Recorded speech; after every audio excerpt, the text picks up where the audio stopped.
ವರ್ಷಗಳಿಂದ ನಾನು weight management try ಮಾಡ್ತಾ ಇದ್ದೀನಿ. ಈಗ ನನ್ನ ಕಿಚನ್ ಇಂದಾನೆ ನಾನೇ ಮಾಡಕ್ ಸಾಧ್ಯನಾ? Why not? Most common problems. ಮೊದಲನೇದು, ಏನು ಡಯಟ್ ಮಾಡ್ಬೇಕು ಅಂತ ಗೊತ್ತಿರಲ್ಲ. ನಾವು 30 diet chart, sample diet charts ಕೊಡ್ತೀವಿ.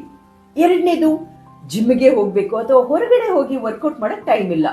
Don't worry, physical activity links ನ ಶೇರ್ ಮಾಡ್ತೀವಿ. ನಿಮ್ಮ ಮನೆಯಿಂದಾನೇ ನೀವು ಹೆಲ್ತಿಯಾಗಿ ಟ್ರಾನ್ಸ್ಫಾರ್ಮ್ ಆಗ್ಬೋದು. ಮೂರನೇದು, ಇಷ್ಟೊಂದು ಕೆಲಸದಲ್ಲಿ ಹೆಲ್ತಿ ರೆಸಿಪೀಸ್ ಹೇಗೆ ಕುಕ್ ಮಾಡೋದು? ಸಿಂಪಲ್, ಈಸಿ, ಹೆಲ್ತಿ ರೆಸಿಪೀಸ್ ನಿಮಗೆ ಇಡೀ ಫ್ಯಾಮಿಲಿಗೆ ಸೂಟ್ ಆಗುವಂತದ್ನ every day for 30 days share ಮಾಡ್ತೀವಿ. ನಾನ್ ವರ್ಕಿಂಗ್ ವುಮೆನ್, ನನ್ ಟೈಮೇ ಸಿಗಲ್ಲ. ಈ ಪ್ರೋಗ್ರಾಮ್ ಅಲ್ಲಿ ನಾನು ಹೇಗೆ ಸೇರ್ಕೊಳ್ಳೋದು? ಇಡೀ ಪ್ರಪಂಚದಲ್ಲಿ ನೀವೆಲ್ಲೇ ಇರಿ, ನಿಮ್ಮ ಟೈಮ್ ಝೋನ್ ಏನೇ ಇರಲಿ, ನೀವು ಆರಾಮಾಗಿ ಈ ಪ್ರೋಗ್ರಾಮ್ ಸೇರ್ಕೋಬಹುದು. ಬಹಳ ಫ್ಲೆಕ್ಸಿಬಲ್ ಆಪ್ಷನ್ ಇದೆ. ಒಂದು ದಿವಸಕ್ಕೆ 10 ನಿಮಿಷ ಮಾತ್ರ ಈ ಪ್ರೋಗ್ರಾಮ್ಗೆ ನೀವು ಎತ್ತಿಡ್ಬೇಕು. ಸಾವಿರಾರು ಹೆಣ್ಮಕ್ಳಿಗೆ ಆಲ್ರೆಡಿ ಬಂದಿರುವಂತ ರಿಸಲ್ಟ್ಸ್ ನಿಮಗೂ ಬೇಕಾ? ಸಿಂಪಲ್ ಸೈಂಟಿಫಿಕ್ ವೆಯ್ಟ್ ಮ್ಯಾನೇಜ್ಮೆಂಟ್ ನಿಮ್ಮ ಮನೆಯಿಂದ ಬೇಕು ಅಂದ್ರೆ ಅಲ್ಲಿರೋ ನಂಬರ್ಗೆ ವಾಟ್ಸ್ಆಪ್ ಮಾಡಿ.